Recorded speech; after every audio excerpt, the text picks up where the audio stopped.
I'm going to be reading Mog's Bad Thing by Judith Kerr.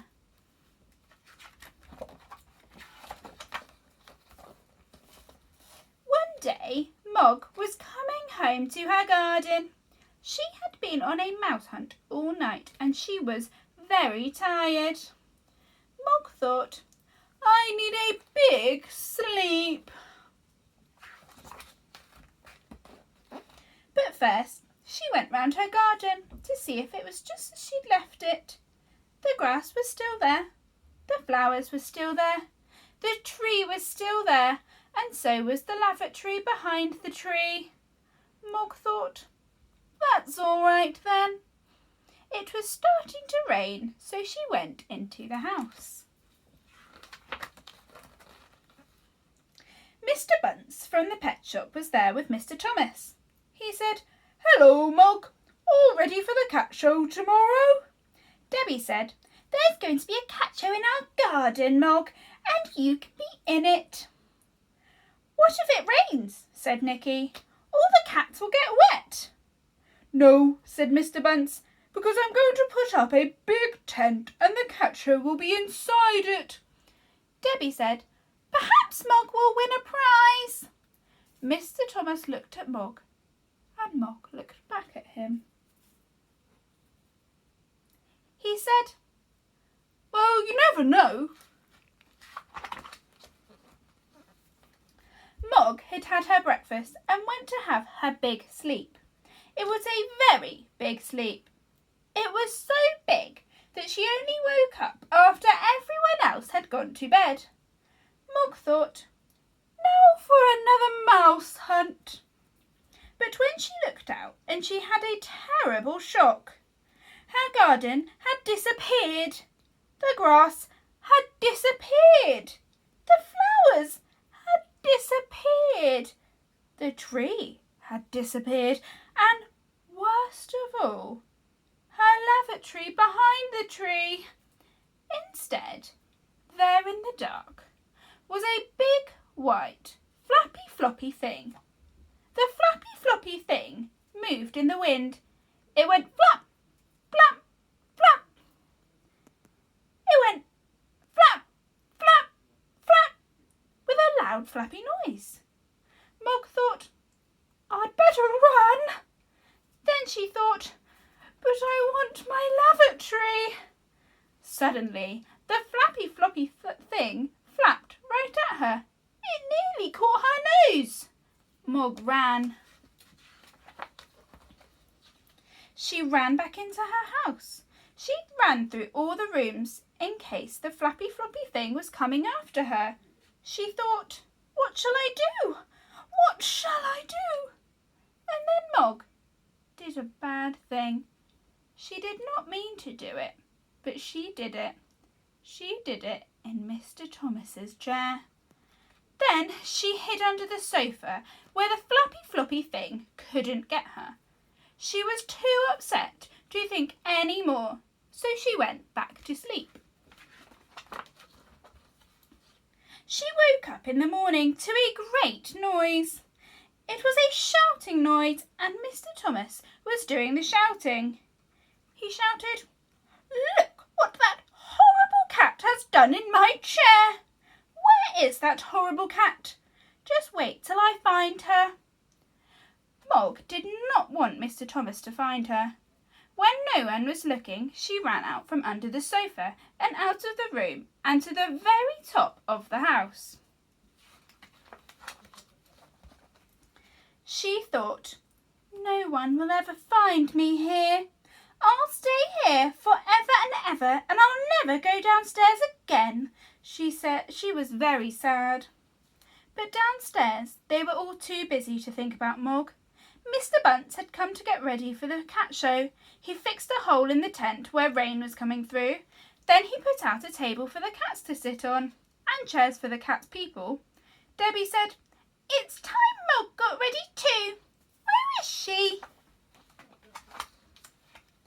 No one had seen her. They all shouted, Mog, where are you? Mog! Mrs. Thomas said, Oh dear, here comes the cats for the cat show. but there was no Mog. Then they looked in every place they could think of, but there was still no Mog. Debbie said, "But we can't start the cat show without Mog." "Don't worry," said Mr. Bunce. "I expect she'll suddenly appear and surprise us all." There was no time to go on looking for Mog because more cats were arriving. There was the Siamese from round the corner, and the Blackie from the High Street, and Ginger from the paper shop, and old Mr. Ben's Tommy, and Fluffy, who had once bitten Mog's ear, and Oscar, who ate 3 tins of cat food every day, and a whole lot of others. They all went into the big tent. The cats looked at each other, and the cats' people looked at each other, and at each other's cats. There was a prize for the most unusual cat in the show, and everyone wondered which cat would win. A lot of people thought Fluffy was unusual. "He's only unusual as an ear biter," said Nicky. Mr. Bunce went round and making notes. He could not make notes about Mog because she was not there. "Wherever can she be?" said Debbie. Mog was getting bored with her hiding place. She thought she'd look out of the window. The flappy floppy thing had stopped flapping. It did not look so bad in the daylight. And there was her tree! It was still there! Mog thought, "I could jump down on the flappy floppy thing and my garden." Then she thought, "But it might flap at me." Then she thought, "Shall I?" Inside the tent, Mr. Bunce had finished making notes. He said, "It's time to choose the winner of the show.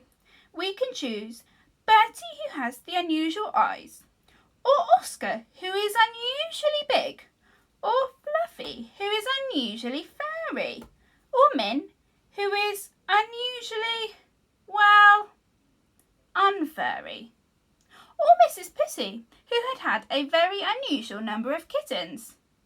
But something was wrong. Fluffy was getting wet. It was raining on Fluffy. It was raining inside the tent. "Oh dear," said Mr. Bunce. "It's another hole in the roof. The rain will come through."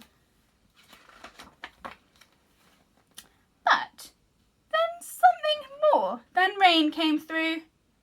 It was something furry. It was something stripy. Nicky shouted, "It's Mog!" "Well, I never," said Mr. Bunce, "and in a little dress. I thought Mog might surprise us, but this beats everything." Mog tried to say something, but only a very small noise came out. Meow. Then Mr. Bunce said, "In this show we have seen some unusual cats, but none as unusual as Mog. She has flown through the air like a circus cat. She is an acrobat. She has amazed us all, and I think the prize for the most unusual cat should go to Mog." Everyone clapped and cheered. Well, almost everyone. Mog got a very special prize, and Mr. and Mrs. Thomas got a certificate. They were very proud. Mr. Thomas was so proud that he was no longer cross about his chair. And when everyone had gone home, Mr. Bunce took his tent away again, and Mog's garden reappeared. It was all there, just as before. The grass was there, the flowers were there, the tree was there, and so was her lavatory behind the tree. She was very happy. The end.